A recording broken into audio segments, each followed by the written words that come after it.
Hello friends, welcome to Prashant IAS। So friends, yesterday I gave you one question.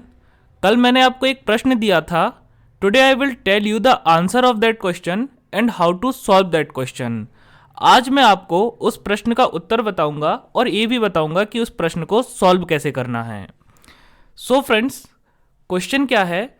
A British citizen staying in India can not claim the right two means which of the following rights can not be claimed by a British citizen.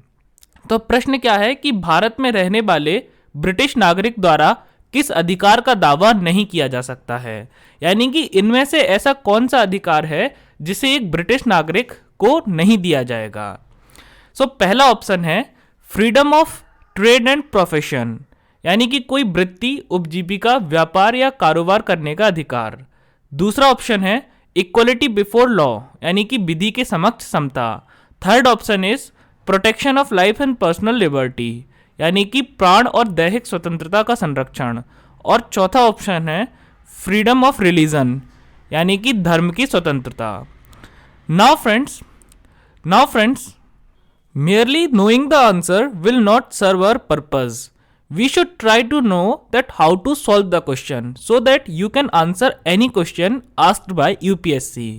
यानी कि friends, सिर्फ answer जान लेने से हमारा काम नहीं हो जाएगा। हमें इस बात को सीखना है कि इस प्रश्न को सॉल्व कैसे करना है, ताकि यदि UPSC आपसे इस टाइप का कोई भी प्रश्न पूछे तो आप उसका उत्तर दे सकें।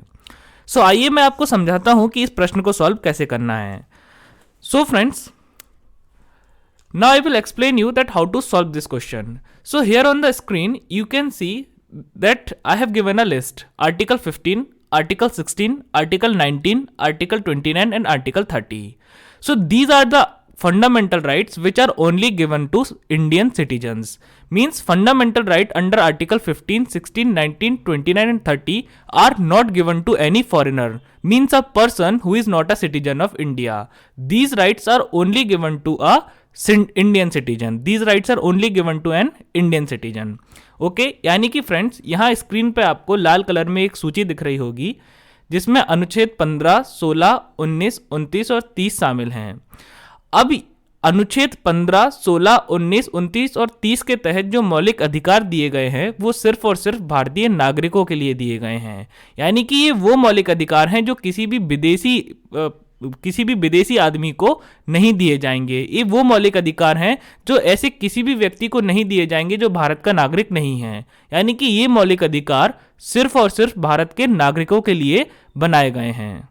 Now friends, freedom of trade and profession is given under article 19 clause 1 sub clause G, यानी कि कोई वृत्ति, उपजीविका, व्यापार या कारोबार करने का अधिकार अनुच्छेद 19 खंड 1 उपखंड 6 के तहत दिया गया है। Then friends, right equality before the law is given under article 14, यानी कि विधि के समक्ष समता का अधिकार अनुच्छेद 14 के तहत दिया गया है। Then friends, protection of life and personal liberty is guaranteed under Article 21, यानी कि प्राण और दैहिक स्वतंत्रता का संरक्षण अनुच्छेद 21 के तहत दिया गया है।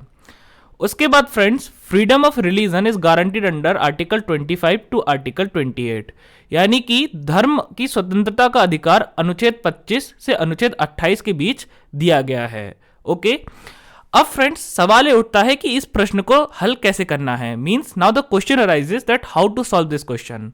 सो friends, there is a very simple trick to solve this question and the trick is if any of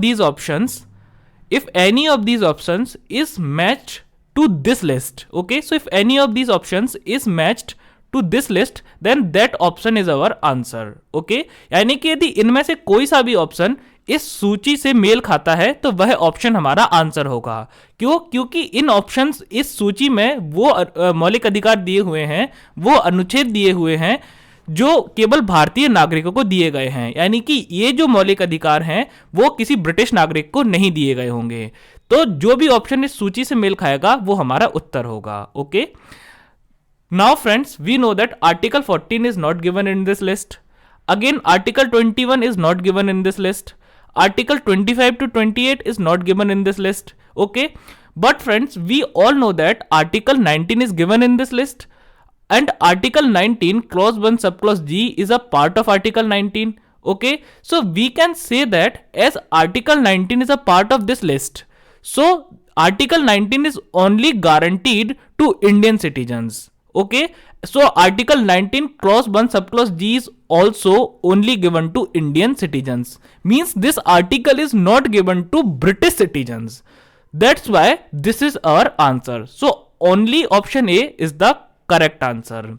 So friends, अनुच्छेद 14 इस लिस्ट में नहीं दिया हुआ है, अनुच्छेद 21 इस लिस्ट में नहीं दिया हुआ है, बिल्कुल उसी प्रकार अनुच्छेद 25, 26, 27, 28 भी इस लिस्ट में नहीं दिए हुए हैं. ओके, लेकिन फ्रेंड्स इस लिस्ट में अनुच्छेद 19 दिया हुआ है, और अनुच्छेद 19 खंड 1 उपखंड 6 जो है वो अनुच्छेद 19 का ही एक हिस्सा है, वो उसी का एक पार्ट है. ओके, सो चूंकि अनुच्छेद 19 इस लिस्ट का एक हिस्सा है, तो इस बात से हम इस निष्कर्ष पर पहुंच सकते हैं कि अनुच्छेद 19 सिर्फ और सिर्फ भारतीय नागरिकों को दिया हुआ है, अनुच्छेद 19 ब्रिटिश नागरिकों को नहीं दिया हुआ है. और अनुच्छेद 19 खंड 1 उपखंड 6 चूंकि अनुच्छेद 19 का एक हिस्सा है, तो यह अनुच्छेद भी सिर्फ और सिर्फ भारतीय नागरिकों के लिए उपलब्ध है, ये ब्रिटिश के नागरिकों के लिए उपलब्ध नहीं है.